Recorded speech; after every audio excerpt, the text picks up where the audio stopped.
One nation one election प्रस्ताव को cabinet की मंजूरी मिलने के बाद माना जा रहा है कि 2029 के लोकसभा चुनावों तक इसको अमली जामा पहना दिया जाएगा। लेकिन क्या ये इतना सरल होगा? इसके तहत हम आपको बताते चले कि फिर से वैसे ही व्यवस्था में पहुंच जाएंगे जब देश में एक साथ लोकसभा और राज्य विधानसभाओं के चुनाव होते थे। 1951 और 52 से पहले आम चुनावों से लेकर 1967 के चौथे लोकसभा चुनावों तक ये व्यवस्था रही थी, लेकिन बाद में कहानी बदल गई और अब फिर से कहा जा रहा है कि कोविंद कमेटी की सिफारिशें लागू करने के बाद फिर से पुरानी जो छूटी हुई व्यवस्था थी उसे दोबारा से स्वीकार किया जाएगा। लेकिन क्या मौजूदा दौर में ये सब इतना आसान होगा जितना कि कहा जा रहा है? कहीं ये पूरी कवायद आधी हकीकत आधा फसाना जैसी कहावत बंद करना रह जाए? और इसी सब पर जायजा लेने के लिए अब हम आपको सीधा लिए चलते हैं सबसे पहले जम्मू कश्मीर, जहां से जम्मू से हमारे संवाददाता अजहर हुसैन हमारे साथ जुड़े हुए हैं, जो कि जनता के बीच में जनता से जानेंगे कि आखिर वन नेशन वन इलेक्शन को लेकर उनकी क्या राय है।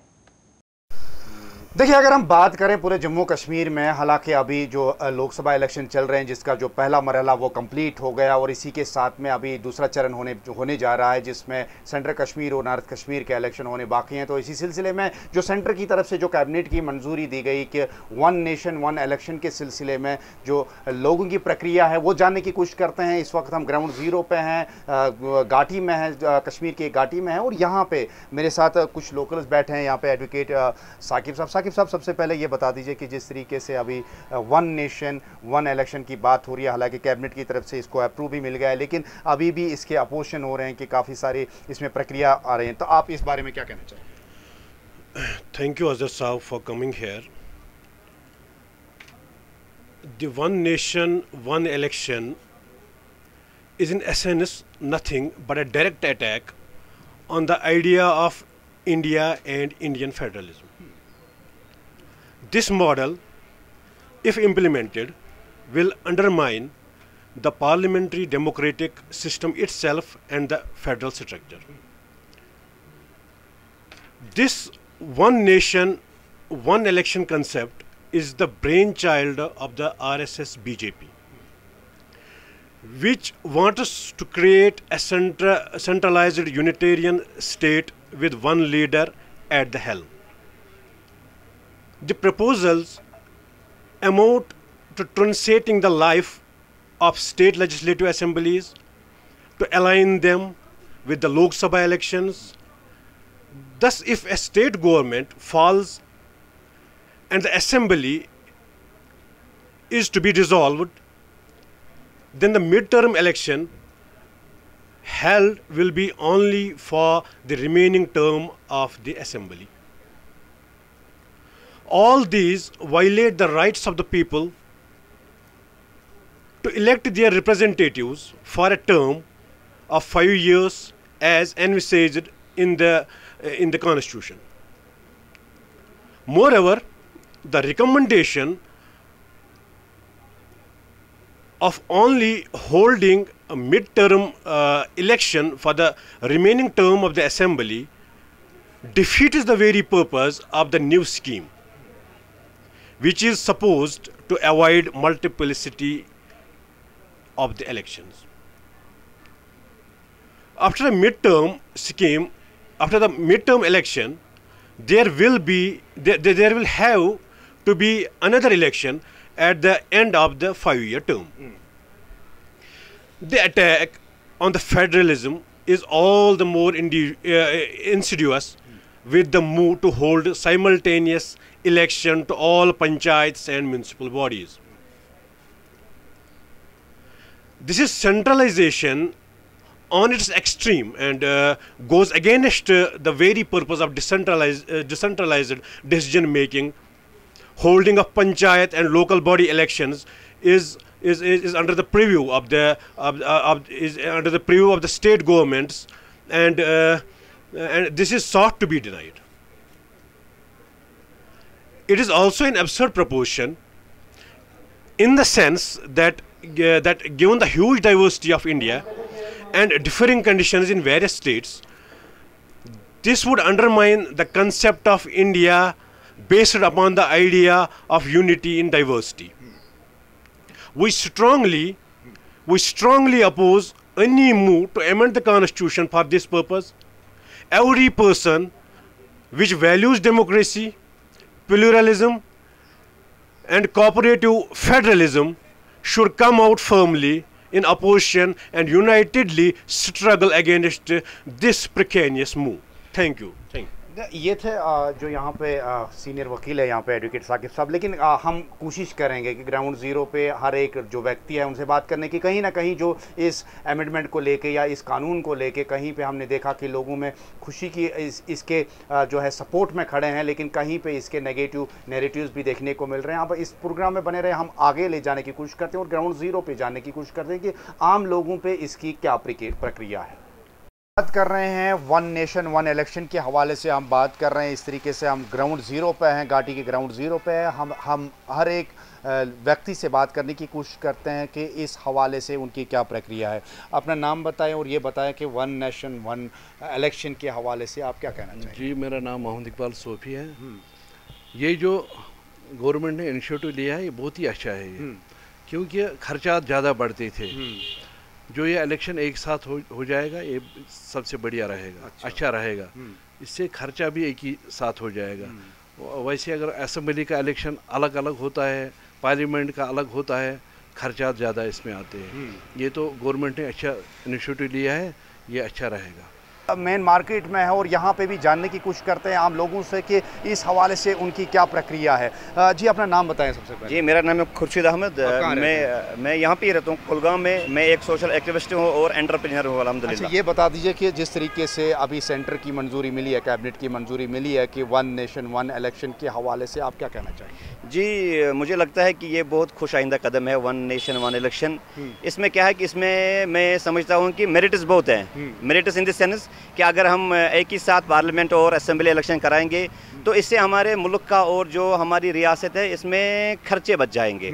और जो हमने ये सफ़र करना पड़ता है पार्लियामेंट इलेक्शन में 2-4 महीने लोग सफ़र होते हैं और ख़र्चा भी होता है, इकनॉमी भी खर्च होती है। अगर ये पॉसिबल होगा जैसे कि सेंटर ने मंजूरी दी है इसका वन नेशन वन इलेक्शन, मैं समझता हूँ ये कि लोगों के लिए बहुत ही मुफीद चीज़ है।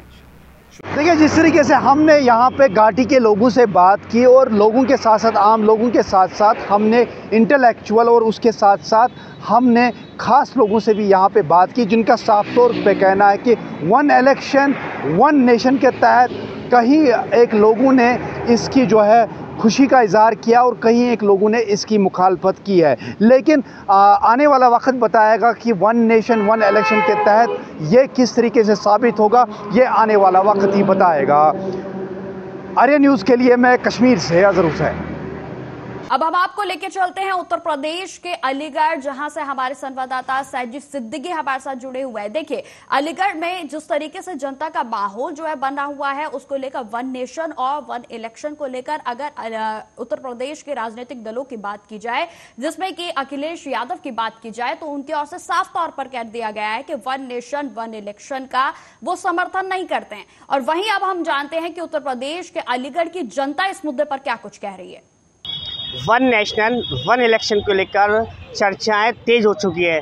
देश में हर तरफ बात हो रही है कि वन नेशनल वन इलेक्शन कैसे करा पाएगी सरकार। उसको लेकर लोकसभा में ये मंजूरी दे दी गई है कि वन इलेक्शन वन नेशन हो जाए। इसको लेकर अलीगढ़ की जनता क्या कहती है, हमारे साथ सारे राजनीतिक दल मौजूद हैं, उनसे बात करना चाहेंगे कि किस तरह का वन नेशनल वन इलेक्शन करा पाएगी सरकार। 2029 तक उसको लागू करने की बात कही है। हमारे साथ सारे दल के नेता मौजूद हैं, आइए सीधे उनसे बात करते हैं। सर, क्या नाम है आपका? मेरा नाम राजा है। वन नेशनल वन इलेक्शन की बात सरकार कर रही है, चर्चाओं का विषय बना हुआ है और कैबिनेट में उसको मंजूरी भी दे दी गई है। किस तरीके से देखते हैं आप? देखिए, one nation one election cabinet की मीटिंग में मंजूरी दे दी गई, लेकिन इस देश में लागू नहीं हो सकता। उसकी दो बड़ी वजह ये है कि वन नेशन वन इलेक्शन को लागू करने के लिए संविधान में सबसे बड़े 2 संशोधन करने पड़ेंगे, जो कि अनुच्छेद 83 को बदलना पड़ेगा और अनुच्छेद 172 को बदलना पड़ेगा। और उसके बाद में भी सरकार द्वारा संविधान के मूल ढांचे को भी बदलना पड़ेगा, जबकि सुप्रीम कोर्ट ने केशव नंदा भारती मामले में ये कहा था कि केंद्र सरकार जो है संविधान का अनुच्छेद तो बदल सकती है, उसमें संशोधन भी कर सकती है, लेकिन संविधान के मूल ढांचे को नहीं बदल सकती। और ये वन नेशन वन इलेक्शन संविधान के मूल ढांचे को बिना बदले लागू ही नहीं हो सकता। भारतीय जनता पार्टी के पास 240 सीटें हैं, 240 सीटों पर ये इस प्रस्ताव को पारित नहीं करवा पाएंगे। सहयोगी दलों का इनको समर्थन चाहिए, सहयोगी दल समर्थन ही नहीं देंगे इनको, क्योंकि अगर ये वन नेशन वन इलेक्शन लागू हो गया तो क्षेत्रीय पार्टियों का मामला ही ख़त्म हो जाएगा। और सबसे बड़ी बात यह है कि भारतीय जनता पार्टी जब झांसी में चुनाव होता है, एक समाजवादी पार्टी के कैंडिडेट की साड़ी खोल दी जाती है और उसके साथ बदतमीजी होती है। इनके पास पूरा जो है सिस्टम ना होने के बाद ये सारी हरकतें होती हैं। तो जहां आप एक नगर पंचायत का चुनाव, ब्लॉक प्रमुख का चुनाव नहीं करा सकते और आप कहते हो कि वन नेशन वन इलेक्शन के तहत हम सारे देश का एक साथ चुनाव करा देंगे, ये भारतीय जनता पार्टी मुंगेरी लाल के हसीन सपने देखने में सबसे नंबर 1 रहती है। ये चाहते हैं इस देश के जो गरीब जनता का पैसा है उसको काले धन के रूप में अपने लोगों के लिए यूज किया जाए। अब ये तर्क दे रहे हैं जनता के लिए, देश के लोगों से कह रहे हैं, मीडिया से कहलवा रहे हैं कि साहब इसमें पैसा कम खर्च होगा, देश की बढ़ोतरी होगी। जिस देश के प्रधानमंत्री की सुरक्षा पर करोड़ों रुपए डेली खर्च होते हों, उनके पहनावे पर करोड़ों रुपए डेली खर्च होते हैं और वो चुनाव में कहते हैं कि रुपए पैसे कम खर्च होंगे तो देश की तरक्की होगी। इस देश को इस कगार पर ला करके खड़ा कर दिया कि आज प्रत्येक नागरिक के ऊपर करोड़ों रुपए का कर्जा है और ये कहते हैं कि साहब इसमें कम पैसा खर्च होगा तो देश के लिए बढ़ोतरी होगी। कुछ नहीं होगा। Bharatiya Janata party one nation one election के थ्रू इस देश में तानाशाही की सरकार लाना चाहती है। ये चाहते हैं कि इस देश में वन पार्टी सिस्टम रहे, सिर्फ भारतीय जनता पार्टी राज करती रहे। एक बार बेईमानी करनी होगी, अधिकारी एक बार सेट करने होंगे। वन नेशन वन इलेक्शन के थ्रू उम्र भर सत्ता में काबिज रहना चाहते हैं। देश की जनता के लिए, देश की जनता की भलाई के लिए चुनाव जिस तरीके से चुनाव प्रणाली देश में है, इससे बेहतर कोई प्रणाली हो ही नहीं सकती। ये जानते हुए इसलिए बदलाव करना चाहते हैं कि जनता ने इनको नकार दिया है, तो नकारी हुई जनता के मत को ज़बरदस्ती लेने के लिए वन नेशन वन इलेक्शन पे काम कर रहे हैं, जो कभी लागू नहीं होगा। अगर लागू होगा विपक्षी दल भी इसकी जो पुरजोर विरोध करेंगे और जनता तो करेगी। वन नेशनल वन इलेक्शन किस तरह करा पाएगी सरकार? अभी तो पहले मंजूरी पास हो जाए, उसके बाद इलेक्शन कैसे करा पाएगी? देखिए, भारतीय जनता पार्टी पूरी तरह से एक विफल सरकार है और ये भारत के संघीय ढांचे पर एक तरह से भाजपा ने हमला किया। ये वन नेशन वन इलेक्शन या तीसरी बार में जब ये प्रधानमंत्री जी मोदी जी बने हैं तब याद आया, पहली बार में क्यों नहीं याद आया, दूसरी बार में क्यों नहीं याद आया? क्योंकि आज मोदी युग ख़त्म हो चुका है और राहुल युग की शुरुआत हो चुकी है। इन्हें पता है कि अब राहुल काल का समय है, देश राहुल जी के साथ है, राहुल गांधी जी के साथ है, देश मोहब्बत के साथ है, नफरत को हराना चाहता है। इनके पास कोई मुद्दा बचा नहीं है। ये सिर्फ और सिर्फ देश को गुमराह करके और जो मेन मुद्दे हैं, जो महंगाई है, बेरोज़गारी है और जो भ्रष्टाचार है और जो भ्रष्टाचार की लूट है और जो खुल्लम खुल्ला इंजीनियरों की भ्रष्टाचार है, उसके पीछे सिस्टम पूरा लगा हुआ है, विभाग लगे हुए हैं। आज ही आप अखबार उठा के देखें, यहीं आज के अलीगढ़ के एक प्रमुख अखबार में ये छपा है कि यहाँ के जनप्रतिनिधि किसी काम के नहीं, जनता के लिए कोई काम नहीं करते। तो कहने का मतलब हर सड़क जानलेवा बन चुकी है। किसी भी सड़क पर चले जाओ तो यहाँ की सड़कें कर रही पुकार, मौत वाली सड़क पर आ जाओ, दावत दे रही हैं। कोई भी सड़क उड़ा, तो कहने का मतलब ये कि 1-2 साल के लिए ये सड़क नहीं बना सकते।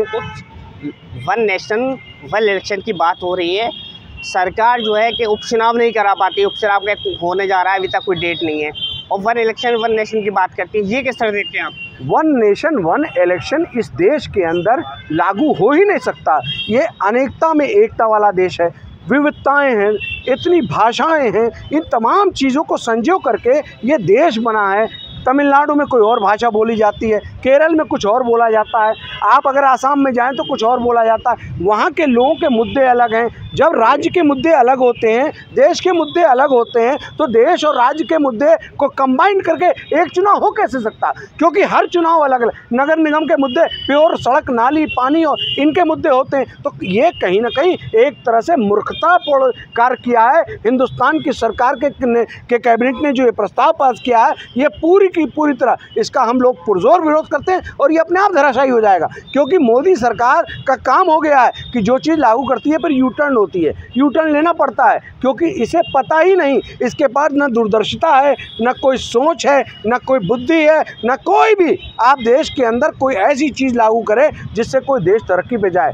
कोई देश की तरक्की की कोई बात नहीं करती है सरकार। आपको मैंने बताया राज्य के मुद्दे अलग, नगर निगम के मुद्दे अलग, नगर पंचायत के मुद्दे अलग, तमाम चुनाव के ब्लॉक के मुद्दे अलग, ब्लॉक चुनाव के मुद्दे अलग, ये तमाम चुनावों को एक साथ करने की बात करना ये सिर्फ और सिर्फ देश को भ्रम फैलाना और भारत के संघीय ढांचे पर हमला है और मोदी सरकार के विफलता का ये प्रतीक है। देश जाग जाए, क्योंकि आपको ये महंगाई के मुद्दे से दूर रखना चाहते हैं, बदहाल स्वास्थ्य सुविधा, बदहाल शिक्षा व्यवस्था और तमाम जो बेरोजगारी के मुद्दे इनसे ये अलग रखना चाहते हैं। इसलिए इस तरह के फालतू की बातें ये लिया करके सरकार के थ्रू ये करके चर्चा में रखना चाहते हैं। और आपकी सरकार वन नेशनल वन इलेक्शन कराने की मंजूरी लोकसभा में दे दी गई है, किस तरीके से हो पाएगा? क्या ये पास हो पाएगा? फिर इलेक्शन कैसे हो पाएगा एक साथ? आदरणीय नरेंद्र मोदी जी के जो फैसले होते हैं देश के लिए होते हैं, विपक्ष का काम है उसका विरोध करना, वो शुरू से करते आए। इनके नेताओं ने क्या करा, हमेशा देश को लूटने का काम किया। आदरणीय नरेंद्र मोदी जी ने हमेशा देश को जोड़ने का काम किया, देश को एकजुट करने का काम किया। सपा बसपा कांग्रेस के लोग हमेशा इन लोग इस सब चीज़ का विरोध करेंगे, क्योंकि उनकी मानसिकता जो होती है देश विरोधी होती है। हमेशा उन्होंने देश विरोधी लोगों को संरक्षण दिया और हमेशा देश को खोखला करने का कार्य किया। नरेंद्र मोदी जी के फैसले जो भी होते हैं एकदम अटल होते हैं और देश हित के नहीं होते। किस तरीके से आप वन नेशन वन इलेक्शन करा पाएंगे? क्या इसकी व्यवस्था रहेगी? क्या कुछ रहेगा? वन नेशन वन इलेक्शन होके रहेगा। विपक्ष का काम है उसको बौखलाना, जनता को गुमराह करना। ठीक है, ये हमेशा देश को गुमराह करने का काम करते हैं। इनके पास कोई काम नहीं रहता, कोई मुद्दा नहीं रहता, हमेशा इनका काम रहता है गुंडाई करना और गरीब लोगों को सताना। भाजपा सरकार में इनकी दुकानें बिल्कुल बंद हो चुकी हैं, ये लोग हताश हैं, तो ये आपस में ही एक दूसरे को, अभी साहब बोल रहे थे कि गड्ढे मुक्त हो रहे हैं। मैं कह रहा हूँ कांग्रेस सरकार 70 साल इस देश में राज करा, इनका कोई विकास नहीं हो पाया। पहले इन्हीं का विकास कर ले, जनता का विकास तो बात की बात है ना। पहले कार्यकर्ताओं का उनका विकास नहीं हो पाएगा तो जनता का क्या विकास करेंगे। भारतीय जनता पार्टी इस देश की पार्टी है, देश के लिए हमेशा समर्पित है। वन नेशनल इलेक्शन के फायदे क्या रहेंगे जनता को, जो आप इलेक्शन कराना चाह रहे हैं एक बार में? वन नेशन वन एक फ़ायदा ही रहेगा, देश को एक साथ चुनाव होगा और एक साथ सारी चीज़ें मजबूती से सरकार बनेगी। हमारे साथ और भी नेता है, उनसे बात करना चाहेंगे। समाजवादी के छात्र सेवा नेता है। वन नेशनल वन इलेक्शन कराना चाहती है सरकार, इसके क्या फ़ायदे हैं? क्या जमीनी पटल पर उतर पाएंगी? ये इलेक्शन तो वन नेशन और वन वाला ही तो नहीं हो सकता। जैसे पिछली सरकार में इलेक्शन होते आए हैं वैसे ही इलेक्शन होगा। ये तो इनका एक भ्रम है, जो ये वन नेशन और वन सेशन वाला जो मामला चला रहे हैं ये नहीं हो पाएगा। जैसे चुनाव पहले होते आ रहे हैं उसी तरीके से ही चुनाव होंगे। और बात रही वन नेशन वाली, तो ये अपने फ़ायदे के लिए और दूसरी विरोधी जो सरकार है विपक्ष में, उन सरकारों को उनको दबाने के लिए ये सब इलेक्शन वाला मुद्दा चला जाए। बाकी ये चुनाव जैसे होते हैं वैसे ही होते हैं। One national one election cabinet में मंजूरी दे दी गई है, किस तरीके से देखते हैं समाजवादी पार्टी, और क्या ये ज़मीनी पटल पर लागू हो पाएगा? किस तरीके से सरकार करा पाएगी? देखिए, मैं तो ये कहना चाहता हूँ, अगर केंद्र की भाजपा सरकार वन नेशन वन इलेक्शन कराना चाहती है तो वन नेशन वन हेल्थ भी हो, क्योंकि गरीब जो है उसको स्वास्थ्य सेवाएं नहीं मिल पाती। अगर वन नेशन वन इलेक्शन होगा तो वन नेशन वन एजुकेशन भी हो, क्योंकि गरीब बच्चों को अच्छी शिक्षा व्यवस्था नहीं मिल पाती है। सरकार विफलता में है, क्योंकि सरकार ने वादा किया था हम 400 पार आएंगे, सरकार 200 पार नहीं कर पाई। तो सरकार अपनी विफलता को छुपाने के लिए नए नए मुद्दे लाती है। जो कमेटी रामनाथ कोविंद के अध्यक्षता में बनाई गई थी उसमें 16,626 पेज हैं, जो प्रतिदिन का अगर आप हिसाब लगाएं तो वो 100 पेज प्रतिदिन पढ़ेंगे। तो क्या 8 सदस्यों की टीम 100 पेज पर डे की एग्जाम करेगी कि उसने पढ़ा हो, उसने समझा हो? ये केवल एक लॉलीपॉप है जो भाजपा हर 3 महीने में लाकर जो अहम मुद्दे हैं उनको भटकाती है।